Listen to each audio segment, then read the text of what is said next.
Assalamualaikum semuanya. Hari ini saya akan ajar kamu cara buat soalan 5. Soalan 5 ni berkaitan dengan bab 3 yang kita telah pelajari masa form 4 dulu, iaitu penaklukan logik. Mesti ada dalam kalangan kita ni yang lupa-lupa ingat, termasuk saya. Saya pun lupa-lupa ingat, tapi bila refresh balik baru ingat. Okey, mari kita belajar dan selesaikan soalan 5. Soalan 5 ni ada 4 soalan yang dia kemukakan, iaitu 5A, 5B, 5C dan 5D. Okey, mari kita beranjak ke 5A. 5A dia bagi lengkapkan penyataan. Okey, lengkapkan penyataan. Kita tengok betul-betul penyataannya. Lengkapkan penyataan di ruang jawapan untuk membentuk satu penyataan benar dengan menggunakan pengkuantiti yang sesuai. Mesti ada yang ingat dan lupa apa tu pengkuantiti. Pengkuantiti ni terbagi kepada dua, iaitu semua dan sebilangan.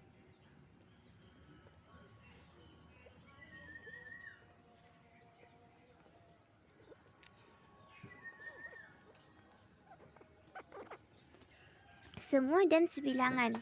Berdasarkan soalan ni, biasanya pengkuantiti dia minta fakta. Biasanya fakta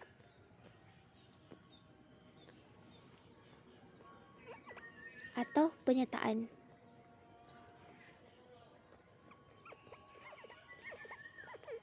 Fakta atau penyataan.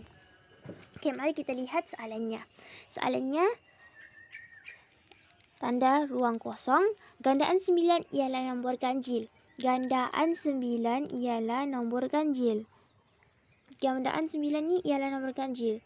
Tapi bukan nombor 9 tu ada yang nombor genap ke? Okey, mari kita semak.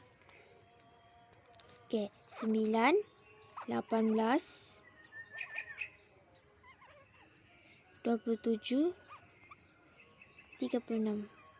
Okey, ini sah-sah lah kan nombor ganjil. Ini pula, bukan. Ini genap. Ini nombor ganjil. Ini pula genap. Jadi, semua ke atas sebilangan. Jadi, jawapannya sebilangan. Sebab hanya sebilangan gandaan 9 ni yang ganjil. Yang lain pun ada juga yang genap. Jadi hanya sebilangan. Okey, ada juga soalan lain untuk semua. Contohnya heksagon. Heksagon ada 6 bucu. Semua heksagon ada 6 bucu. Adakah kamu pernah nampak heksagon 7 bucu? Tiada kan? Semuanya 6 bucu. Okey, ini berdasarkan penyataan ataupun fakta. Jadi kita banyak mengingat tentang fakta dan kenyataan atau penyataan dalam istilah matematik. Okey? Sekarang kita sambung ke soalan 2. Soalan 2 pula, dia minta tulis satu implikasi berdasarkan penyataan majmuk berikut. Sin data sama dengan cos data jika dan hanya jika data sama dengan 45 darjah. Okey, apa tu implikasi? Implikasi dia lebih kepada macam kesimpulan dalam sains. Dia lebih kepada kesimpulan dan penggunaannya jika maka. Jika maka. Biasanya kesimpulan untuk implikasi dia akan guna jika maka. Okey, apa yang jika, apa yang maka? Mari kita lihat pula. Dia bagi tahu jika dan hanya jika tu kita boleh tukarkan kepada maka.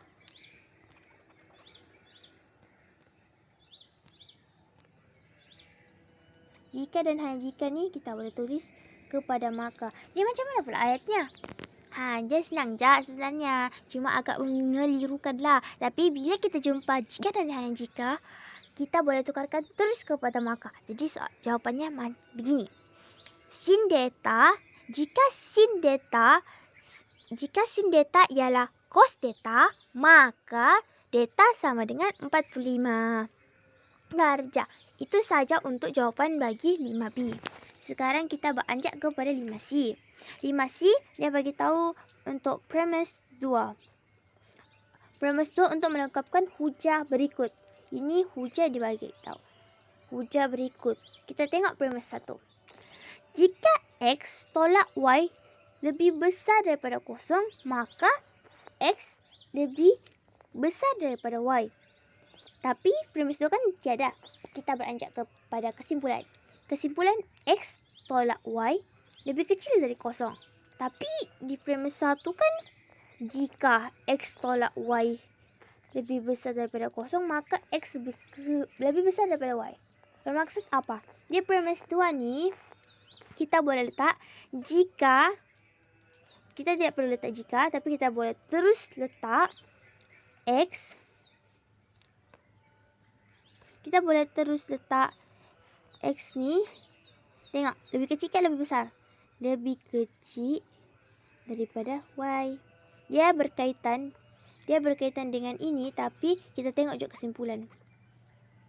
Okey, note. Sekarang kita beranjak kepada soalan 4. Soalan 4, kita tengok kata kuncinya.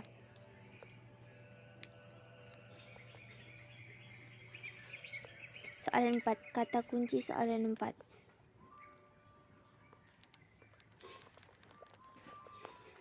Soalan 4, dia beritahu buat satu kesimpulan umum.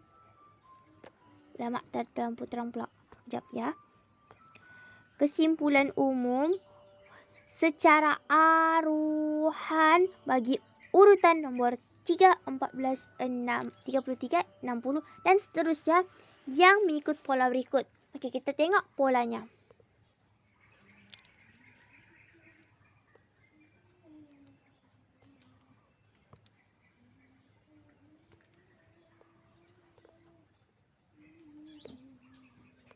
Okey, kita tengok polanya ya. Kita beranjak ke polanya.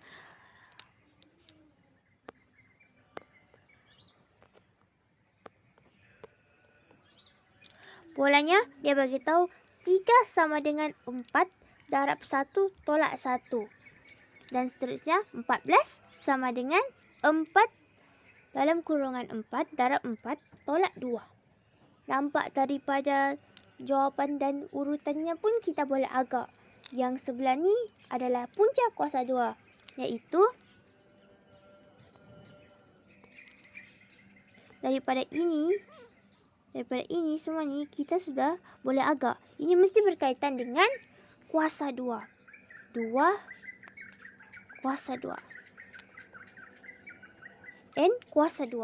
Kita tengok ini kita boleh panggil dia sebagai N. Tapi N sebelahnya ni apa pula kaitannya? N sebelahnya ni dia berkaitan sebab dia untuk buat pola pula. Okey, jadi cuba kamu tengok betul-betul. 4 ni hanya pada 2 kuasa 2. 9, 3 kuasa 2. Jadi maksud apa? Jadi 4 ni ialah pemalar dalam kurungan N kuasa 2